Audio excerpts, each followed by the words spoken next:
హల్లెలూయా. సీయోనులో స్థిరమైన పునాది నీవు, నీ మీదే నా జీవితము అమర్చుచున్నావు. సీయోనులో స్థిరమైన పునాది నీవు, సూర్యుడు లేని చంద్రుడు లేని చీకటి రాత్రులు లేనే లేని, సూర్యుడు లేని చంద్రుడు లేని చీకటి రాత్రులు లేనే లేని, ఆ దివ్య నగరిలో కాంతులను విరజిమ్మెదవా నా యేసయ్యా. సీయోనులో స్థిరమైన పునాది నీవు, కలతలు లేని కన్నీరు లేని ఆకలి దప్పులు అసలే లేని, కలతలు లేని కన్నీరు లేని ఆకలి దప్పులు అసలే లేని, నీ శాశ్వత రాజ్యముకై సమకూర్చుచున్నావా నా యేసయ్యా. నీ శాశ్వత రాజ్యముకై సమకూర్చుచున్నావా నా యేసయ్యా. సీయోనులో స్థిరమైన పునాది నీవు. హల్లెలూయా. దేవుడు మనం దేవుని నిత్యము స్తుతించుకుంటా ఉండాలన్నమాట. స్తుతించుకుంటా ఉండాలి, గణపరుచుకుంటా ఉండాలన్నమాట. అటు తర్వాత బహు జనుల శబ్దం వంటి గొప్ప స్వరము పరలోకము నుండి ఇలాగూ చెప్పగా వింటిని. పరలోకం నుంచి గొప్ప స్వరం చెప్పగా వింటిని అంటున్నాడు. ప్రభువుని స్తుతించుడి, రక్షణ మహిమ ప్రభావములు మన దేవుడికే చెల్లును. ప్రభువుని స్తుతించుడి అని చెబుతున్నాడు అనమాట. ప్రభువుని స్తుతించాలి మనం, నిత్యం ఆయన్ని స్తుతించుకుంటా ఉండాలి, గణపరుచుకుంటా ఉండాలి. స్తుతులు చెల్లించుకుంటే స్తుతులు అంట మనకి ప్రాకారం లాగా ఉంటాయి అంట, ప్రాకారం లాగా ఉంటాయి అంట. స్తుతులు చెల్లించుకుంటే స్తుతులులో ఉన్న బలము ఎంత బలం అనుకున్నా. మరి ఆనాడు మోసే అయ్యి చేతులెత్తి ప్రార్థన చేసినప్పుడు, స్తుతులు చేతులెత్తి ప్రార్థన చేసినప్పుడు యుద్ధం కాడ జయం వచ్చిందన్నమాట. చేతులెత్తి స్తుతించాలి మనం, స్తుతిస్తే మనకి జయం వస్తుంది. మనకి ప్రాకారంలాగా ఉంటాయి స్తుతులు అంటే ఆసమాసి కాదు. స్తుతులు చెల్లించాలి దేవుడికి. మహిమ ప్రభావములు మన దేవుడికే చెల్లును. ఆయన తీర్పులు సత్యములను న్యాయములనై ఉన్నవి. సత్యములను న్యాయములై ఉన్నాయి అంట ఆయన తీర్పులు. సత్యవంతుడు మన దేవుడు, సత్యమైన దేవుడు, సత్యమైన దేవుడు. ఆ దేవుని మనం వెంబడిస్తూ స్తుతించుకుంటూ నిత్యం ప్రార్థించుకుంటూ ఆయన్ని కనపరుచుకోవాలి, ఆయనతో మనం జీవించాలి. ఆయన తీర్పులో సత్యములను న్యాయములై ఉన్నవి. తన వ్యభిచారంతో భూలోకమును చెరిపిన గొప్ప యేష్యకు ఆయన తీర్పు తీర్చి ఆ భూలోకాన్ని తన వ్యభిచారంతో భూలోకాన్ని చెరిపిన గొప్ప వేశ్యకు ఆయన తీర్పు తీరుతాడంట. ఆయన మరి తీర్పు అందరూ ఆయన ఎదుట తీర్పులో నిలవాల్సిందే. మనం స్తుతించి గణపరుచుకున్నామనుకో, మనకు ఆయనకి ఇష్టలుగా జీవించామనుకో, మనం తీర్పులోకి వెళ్ళం. మనం రక్షణ పొంది ఆయన నిత్యం అమరేసుకుంటూ గణపరుచుకున్నామనుకో, దేవుడి స్తోత్రం. హల్లెలూయా. వ్యభిచారంతో భూలోకమును చెరిపిన గొప్ప వేశ్యకు ఆయన తీర్పు తీర్చి తన దాసుల రక్తమును బట్టి దానికి ప్రతిదండన చేయును. దాని దాసుల రక్తాన్ని బట్టి ఆ ప్రతిదండన చేస్తాడంట.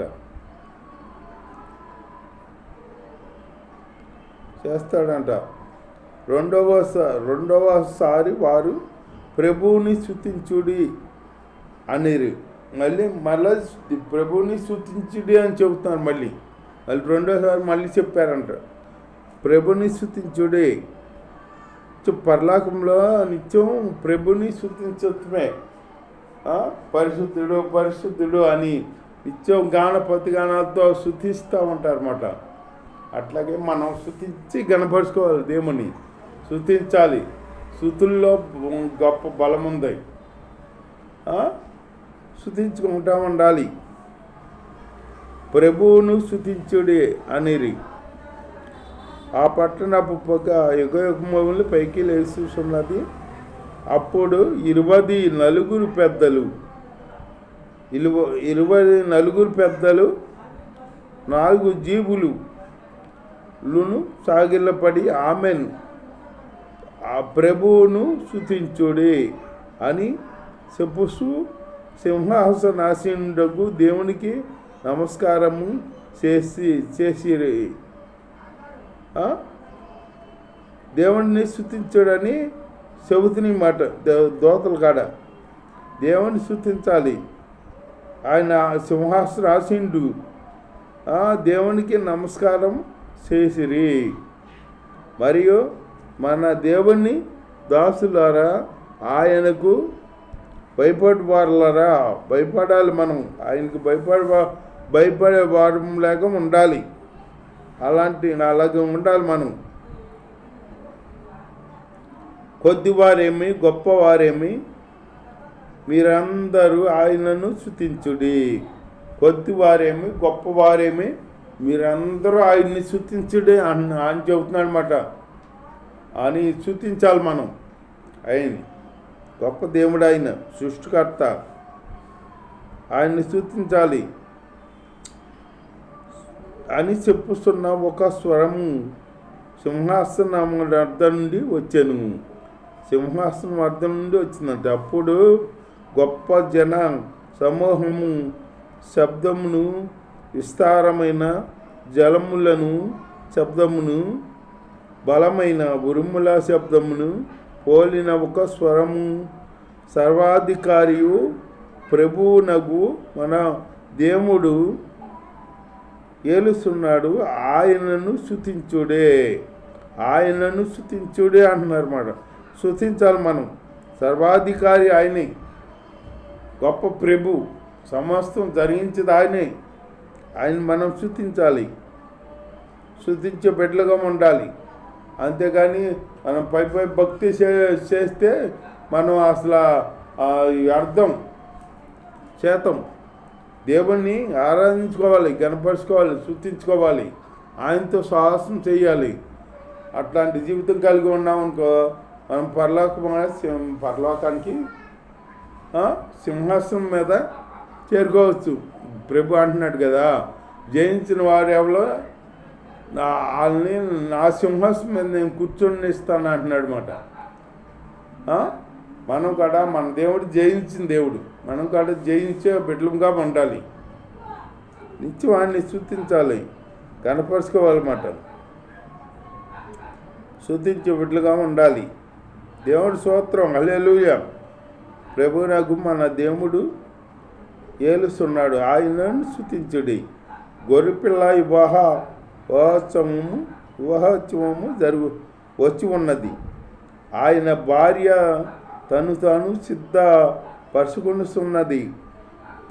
ఆయన భార్య తాను సిద్ధపరుచుకుందంట. భార్య అంటే ఎవరో సంఘం సిద్ధపడాలి. మన భర్త కొరకు మనం సిద్ధపడాలి.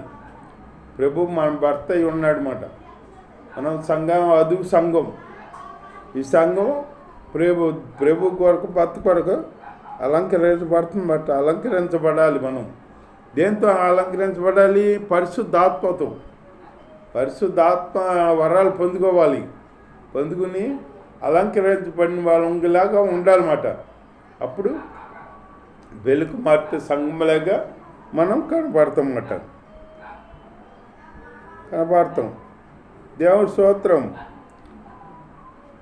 భార్య తాను సిద్ధపరచుకుంటున్నది కనుక మనము సంతోషపడి ఉత్సాహించి ఆయనను మహిమపరచదమని చెప్పగా వింటిని.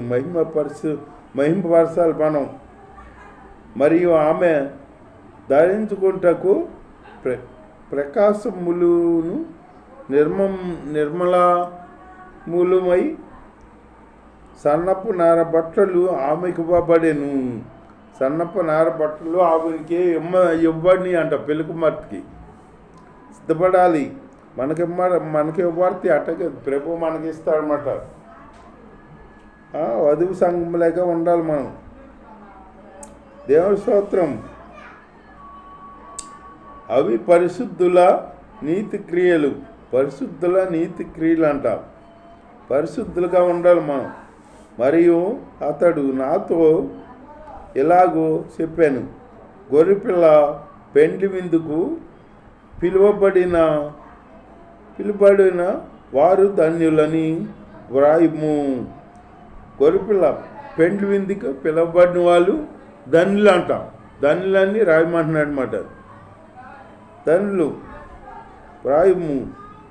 మరి ఈ మాటలు దేవుని యథార్థమైన మాటలని నాతో చెప్పాను.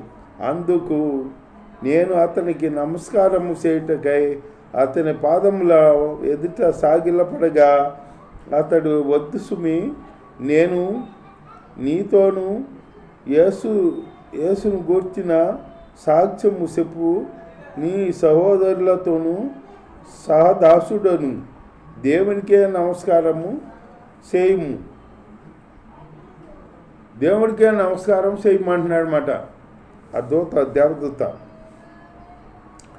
అని నమస్కారం చేయి. యేసును గూర్చిన సాక్ష్యము ప్రవచనసారమని నాతో చెప్పాను. మరియు పరలోకము తెరవబడి ఉండుట చూసితిని. అప్పుడు అదిగో తెల్లని గుర్రం ఒకటి కనబడేను. తెల్లని గుర్రం ఒకటి కనబడిందంట. దాని మీద కూర్చుండి ఉన్నవాడు నమ్మకమైన వాడును సత్యవంతుడు అంట. అనునామము గలవాడు. ఆయన నీతిని బట్టి విమర్శ చేసు యుద్ధము జరిగిస్తున్నాడు. ఆయన నేత్రములు అగ్ని జ్వాలల వంటివి. ఆయన శిరస్సు మీద అనేక కిరీటములు ఉన్నాయన్నమాట. ఆయన అనేకమైన కిరీటాలు ఉన్నాయన్నమాట శిరస్సు మీద. అతను పరిశుద్ధులు. అగ్ని జ్వాల వంటి కళ్ళు అగ్ని జ్వాలలో కళ్ళు కలిగిన వాడు. అనేక కిరీటంలో ఆయన తల మీద ఉన్నాయన్నమాట. అట్లాగే మనం దేవుణ్ణి గణపరిచే బిడ్డలుగా ఉండాలి. మనం ఆ దేవుణ్ణి మనం చూడాలంటే మనం ఈ లోకంలో దేవుణ్ణి గణపరుచుకోవాలి. అంతేకాని ఈ లోకంలో గడిచిపోతుందిలే, మన ఏదో భక్తి అట గడిచిపోతుంది బట్టి మనం తింటాం, మన గడిచిపోయి కావాలి అనుకుంటే అట్లా ఉండకూడదు. మనం దేవుడి స్తోత్రం. అని రాయబడిన ఒక నామము ఆయనకు కలదు, ఆయనకే గాని మరి ఎవరికి తెలియదు. రక్తములో ముంచబడిన వస్త్రము ఆయన ధరించుకొని ఉండెను. రక్తంలో ముంచబడ్డ వస్త్రముని ధరించుకొని ఉన్నాడంట ఆయన. అట్లాగే మనం కూడా రక్తంలో ఉతకబడిన వాళ్ళం కదా. రక్తంలో మనం శుద్ధి చేసుకోవాలి, ఉతకబడాలి. అలాంటి జీవితం దేవుడు మనకి అనుగ్రహించిన కాక భక్తి తలవాంచి పాఠం చేసుకుందాం. స్తోత్రమునైనా పరిశుద్ధుల యేసయ్యా నీ స్తోత్రమునైనా కన్న తండ్రి యేసయ్యా నీ స్తోత్రమునైనా ఇప్పుడు నేను మాతో మాట్లాడిన మదేవా నీ స్తోత్రమునైనా మీ కొరకు మిమ్మల్ని ఎదుర్కోవాలంటే నాయన మేము పరిశుద్ధులుగా ఉండాలని, పరిశుద్ధ భక్తి చేయాలని తండ్రి నాయన మీ యథార్థంగా మీ అందు ఉండాలి, నిలిచి ఉండాలని నాయన మేము మాట్లాడి మరి ఆ విధంగా మేము ఉంటాం. సహాయం కాపాడి సహాయం చేయమని నజరేయుడైన యేసు నామములో ప్రార్థన చేసి అడుగును పరమ తండ్రి. ఆమేన్.